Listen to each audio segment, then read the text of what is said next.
இந்த கேள்வியில் பார்த்தீங்கன்னா மொத்தம் ஒரு 4 ஆடல் வகைகள் கொடுத்துருக்காங்க. இதில் எது அது கரெக்டாக மேட்ச் ஆகிருக்குன்னு கேட்குறாங்க. எக்ஸாம்பிளுக்கு பாருங்கள், லாஸ்ட் ஒன் பாவைன்றது அசுரரை வெல்ல திருமகள் ஆடிய ஆடல்னு கொடுத்துருக்காங்க. அதே ஃபஸ்ட்டு ஒன் பார்த்தீங்கன்னா குன்றக்குறவைன்றது முல்லை நில பெண்கள் திருமாலுக்காக ஆடிய ஆடல் அந்த மாதிரி கொடுத்துருக்காங்க. இதில் எது கரெக்டுன்னு கேட்குறாங்க.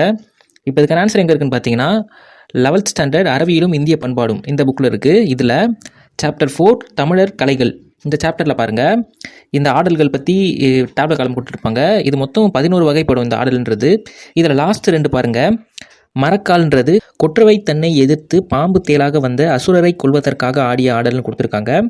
அதே பாவை பார்த்தீங்கன்னா அசுரரை வெல்ல திருமகள் ஆடிய ஆடல்னு கொடுத்துருக்காங்க. இப்போ அந்த கேள்விக்கு போயிடலாம். இதில் பாருங்கள், லாஸ்ட்டு 3 and 4 ரெண்டுமே பார்த்தீங்கன்னா மரக்கால்ன்றது கொற்றவை அசுரரை கொள்வதற்காக ஆடிய ஆடல்னும், பாவைன்றது அசுரரை வெல்ல திருமகள் ஆடிய ஆடல்னு கொடுத்துருக்காங்க. ஸோ ஆப்ஷன் டி தான் கரெக்ட். ஏன்னா 3 and 4 கரெக்ட். இந்த வீடியோ யூஸ்ஃபுல்லாக இருந்தால் மறக்காமல் கமெண்ட்டில் சொல்லிவிடுங்க.